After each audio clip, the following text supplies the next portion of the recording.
Hello friend, बहुत बहुत स्वागत है आपका मेरे चैनल यूपी गवर्नमेंट एग्जाम में। आज डिस्कस करेंगे हम जैन धर्म के बारे में और जैन धर्म से रिलेटेड जितने भी फैक्ट होंगे वो सारे छोटे से वीडियो में जानने की कोशिश करेंगे।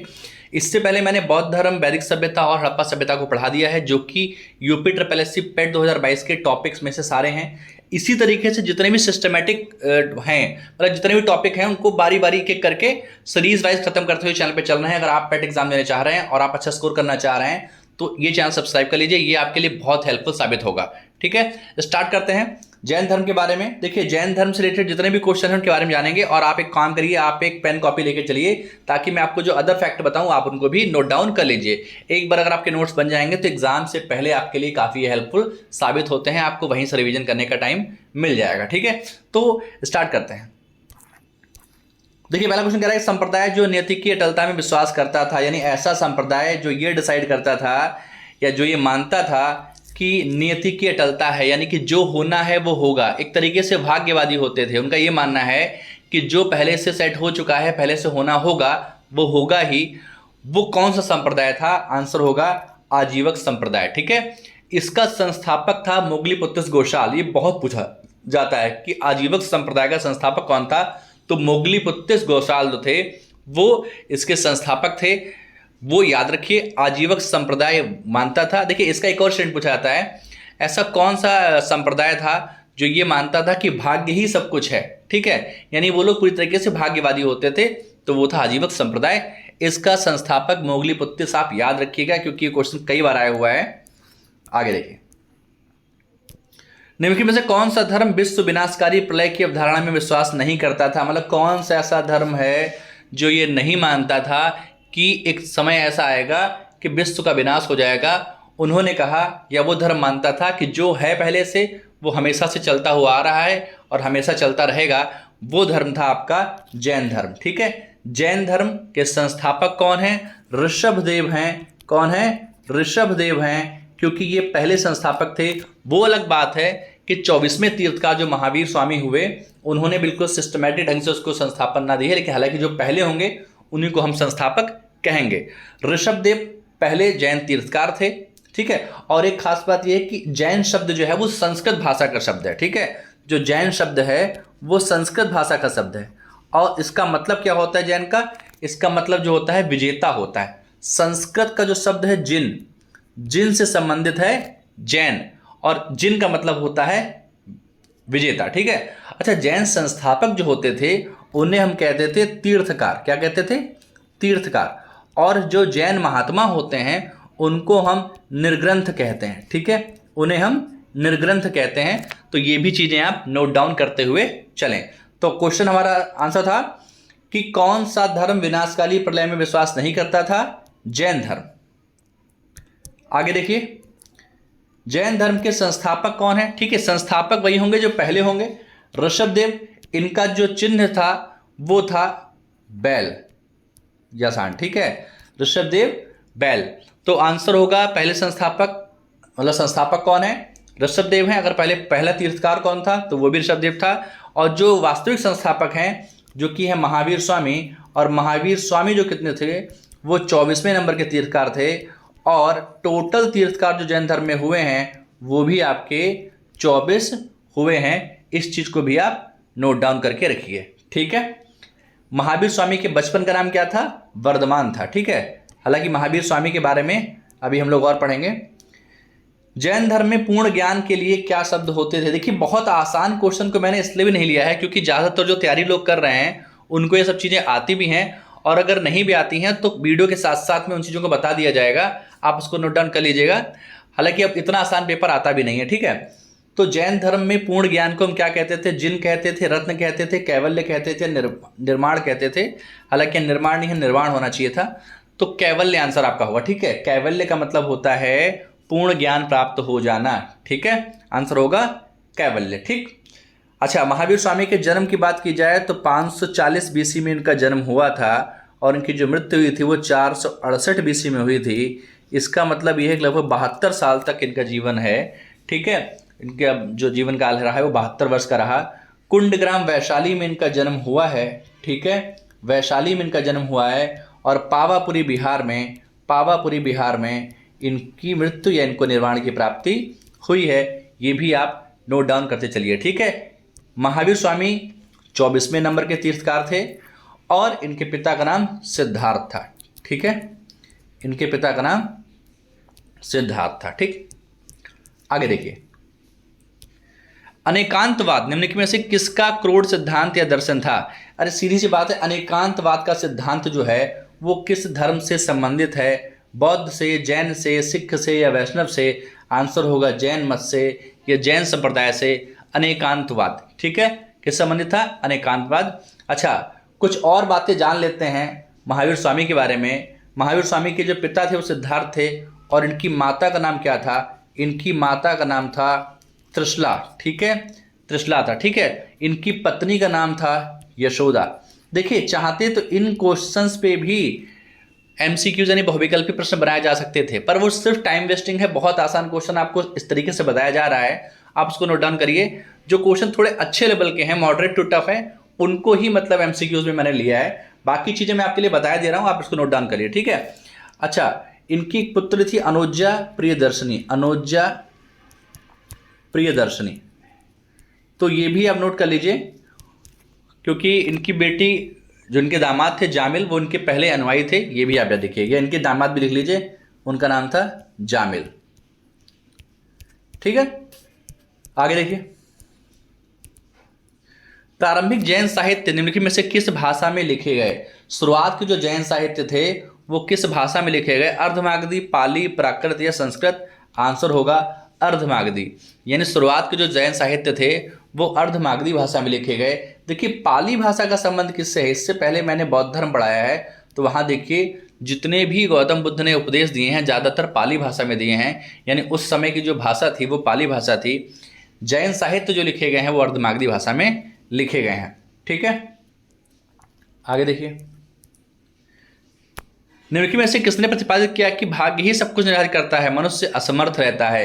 यानी कि पहले भी मैं आपको बता चुका हूं कि जो लोग ये मानते थे कि सब कुछ आदमी के भाग्य पर ही निर्धारित है, उस संप्रदाय कौन सा है? वो आजीवक संप्रदाय है। मोगलीपुत्र घोषाल इसके संस्थापक हैं और इन्होंने ही कहा कि जो विधि के टलता है, यानी जो होना होता है वो होगा ही, या यूँ कहें कि वो लोग मानते थे कि जो आपके भाग्य में लिखा है वही होगा।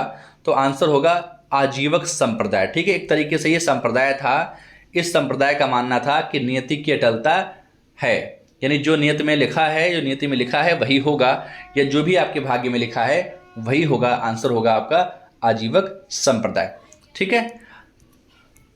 आगे देखिए, अणुव्रत सिद्धांत का प्रतिपादन किया था महायान बौद्ध संप्रदाय ने, हीनयान बौद्ध संप्रदाय ने, जैन धर्म ने या लोकायतन ने? देखिए, महायान और हीनयान जो संप्रदाय हैं ये दोनों बौद्ध से संबंधित हैं। पिछले वाले वीडियो में बौद्ध धर्म में हमने उसके बारे में पढ़ा था, हीनयान और महायान के बारे में। जैन धर्म आपका आंसर होगा। आपका आंसर क्या होगा? जैन धर्म। अणुव्रत सिद्धांत जो है वो आपका किससे संबंधित है? जैन धर्म से। देखिए, इस तरीके से जो स्पेशल वर्ड होते हैं, जैसे चाहे त्रिरत्न हो, चाहे पंचशील सिद्धांत हो, चाहे जैन अणुव्रत सिद्धांत हो, इस तरीके के शब्दों को लेकर क्वेश्चन बनाया जाता है तो अक्सर आप कंफ्यूज हो जाते हैं, क्योंकि बहुत आसान चीज़ तो आपको याद रहती है, पर इस तरीके के जो मतलब आपके इंटरेस्टिंग नहीं लग रहे होते ना, उनमें आप अक्सर भूल जाते हैं। आगे देखिए,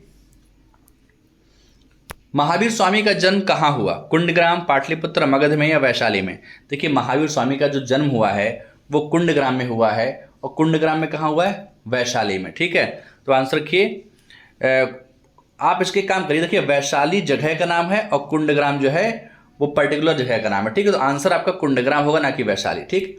देखिए, जगह ये वैशाली के अंतर्गत ही आती है, पर अब मान लीजिए कोई डिस्ट्रिक्ट है, डिस्ट्रिक्ट के अंदर कोई जगह है तो वो आपका कुंडग्राम होगा, ठीक है। अगर कुंडग्राम ऑप्शन ना होता तो आंसर आपका वैशाली में होता, 540 BC में, ठीक है। और इनको निर्वाण यानी कि मृत्यु कब हुई? 468 BC में, ठीक है। ये भी आप याद रखिए। और जहाँ निर्वाण प्राप्त हुई वो पावापुरी में, और पावापुरी जो है वो बिहार में पड़ता है, और बिहार के किस जिले में पड़ता है? राजगीर में पड़ता है। आगे देखिए, आजीवक संप्रदाय के संस्थापक कौन थे? पहले देखिए, अभी इतनी बार आपको बता चुके हैं। आजीवक संप्रदाय आनंद, राहुल भद्र, उपाली और मोगलीपुत्र घोषाल। तो मोगली घोषाल जो हैं वो इसके संस्थापक हैं, किसके? आजीवक संप्रदाय के। देखिए, इसी तरीके का एक संप्रदाय था लोकायतन संप्रदाय। लोकायतन संप्रदाय, इसका मत और आजीवक का लगभग लगभग एक था। ये भी मानते थे कि जो भी कुछ है वो आपका भाग्य है, जो भी है नियति में लिखा है वही होगा। ये लोग कर्म में प्रधानता न रखकर ये कहते थे कि जो भी चीज़ें भाग्य पे होती हैं वो आपको मिल ही जाती हैं, या जो आपका होना होता है वो हो ही जाता है, यानी नियति में जो लिखा है वही होगा। उत्तर प्रदेश बौद्ध एवं जैनियों दोनों की प्रसिद्ध स्थल इसलिए है, या ये कहें उत्तर प्रदेश में ऐसी कौन सी जगह है जो बौद्धों के लिए और जैनियों के लिए दोनों के लिए फेमस है, या यूँ कहें बौद्ध स्थल भी है वहाँ पर और जैन स्थल भी है, तो आंसर होगा कौशाम्बी। ठीक है, कौशाम्बी जो है वो इसलिए फेमस है क्योंकि यहाँ पर जैन स्थल भी हैं और बौद्ध स्थल भी हैं। ठीक, आगे देखते हैं। श्रवणबेलगोला में गोमुक्तेश्वर की विशाल प्रतिमा किसने बनाई? देखिए श्रवणबेलगोला कहाँ पड़ता है? ये पड़ता है आपका कर्नाटक में। ठीक है, गोमतेश्वर की विशाल प्रतिमा किसने बनवाई थी? तो ये चामुंडराय ने बनवाई, कृष्ण प्रथम ने बनवाई, कुमारपाल ने या तेजपाल ने? तो आंसर होगा आपका चामुंडराय ने। ठीक है, चामुंडराय ने बनवाई थी। आगे देखिए, जैन धर्म के प्रवर्तक महावीर जी का मोक्ष स्थान कहाँ है, यानी कि इनको निर्वाण की प्राप्ति कहाँ हुई, इनकी मृत्यु कहाँ हुई, या इनको मोक्ष कहाँ प्राप्त हुआ? मनेर में, राजगीर में, पावापुरी में या जालनपुर में? तो आंसर होगा आपका पावापुरी में। ये आज कहाँ पड़ता है? ये जगह है राजगीर, और राजगीर कहाँ पड़ता है? ये आपका पड़ता है बिहार में। तो इस चीज़ को भी आप नोट डाउन करते चलिए, और बहुत मतलब अच्छे क्वेश्चन है ये।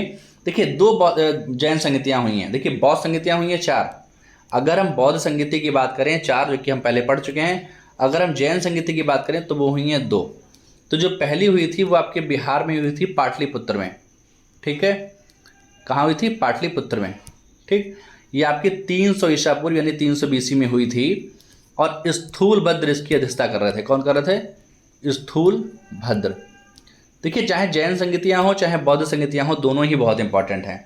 और एक आपकी 6ठी शताब्दी में हुई थी, जो दूसरी हुई थी ये आपकी बल्लभी में हुई थी, और बल्लभी पड़ता है आपका गुजरात में, ये हुई थी। ठीक है, और इसकी अध्यक्षता कर रहे थे क्षमा श्रवण। ठीक है, इसकी अध्यक्षता कर रहे थे क्षमा श्रवण, ये भी आप याद रखिए। आगे देखिए, कुंडलपुर जन्म स्थान है महावीर स्वामी का, सम्राट अशोक का, चैतन्य महाप्रभु का, गौतम बुद्ध का? आंसर होगा महावीर स्वामी का जन्म स्थान जो है कुंडलपुर है। इसे कुंडग्राम भी कहा जाता है। कुंडग्राम कहाँ पड़ता है? ये आपका वैशाली में पड़ता है, और इनका जन्मस्थल किसका है? ये महावीर स्वामी का है। महावीर स्वामी कौन से तीर्थकार थे? 24वें थे। अगर आपसे पूछे कि अंतिम तीर्थकार कौन थे, तो अंतिम भी आपके महावीर स्वामी ही हुए हैं। आपसे 24वां पूछे या लास्ट पूछे, अंतिम पूछे, दोनों का आंसर सेम ही होगा। महावीर स्वामी का चिन्ह क्या था? तो वो सिंह था, ये भी आप याद रखिए। आगे देखिए, महान धार्मिक घटना महामस्तकाभिषेक निम्नलिखित में से किससे संबंधित है? ठीक है, यानी कि जो महामस्तकाभिषेक एक आयोजन होता है वह किससे संबंधित है? आंसर होगा भगवान बाहुबली से रिलेटेड है। ठीक है, महामस्तकाभिषेक लगभग 12 साल में होता है। जिस तरीके से हमारे यहाँ कुंभ मेला लगता है, वैसे ही साउथ में एक महामस्तकाभिषेक नाम से जो है एक आयोजन होता है। ये हर 12 साल में होता है। कहाँ होता है? ये आपका कर्नाटक में होता है। ठीक है, किस भगवान की याद में होता है? ये उपलक्ष्य में होता है, तो बाहुबली के उपलक्ष्य में होता है। आगे देखिए, निम्न में से कौन सा स्थल पार्श्वनाथ से संबंधित होने के कारण जैन सिद्ध क्षेत्र माना जाता है? यानी कि ऐसा कौन सा स्थल है जो पार्श्वनाथ से रिलेटेड है? देखिए जो पार्श्वनाथ हैं वो आपके 23वें तीर्थकार हैं, 23वें तीर्थकार हैं। ठीक है, और इनका जो चिन्ह था वो सर्प था। ठीक है, सर्प था किसका? पार्श्वनाथ का। और इनसे सम्मिलित जो इनसे रिलेटेड है वो सम्मेद शिखर है। ये कहाँ पड़ता है? काशी में पड़ता है। और काशी कहाँ पड़ता है? वाराणसी में पड़ता है। और वाराणसी कहाँ पड़ता है? सबको पता है, यूपी में पड़ता है। ठीक है, तो दोस्तों जितने भी क्वेश्चन इससे बन सकते हैं सारे ही इसमें किए गए हैं। और आप चैनल को जरूर सब्सक्राइब करिएगा, क्योंकि इसके बाद जब ये टॉपिक हो जाएंगे तो मैं एक प्रैक्टिस सेट चलाऊंगा। उससे जितने भी टॉपिक होंगे उन सभी टॉपिक का कंबाइंड एक प्रैक्टिस सेट होगा, ताकि आपकी प्रैक्टिस भी कराई जा सके। तो अभी सिर्फ पहले टॉपिक को ख़त्म करेंगे और उसके बाद क्या करेंगे? उसके बाद प्रैक्टिस कराएंगे, ताकि आपकी और भी अच्छी तैयारी हो सके। दोस्तों वीडियो देखने के धन्यवाद।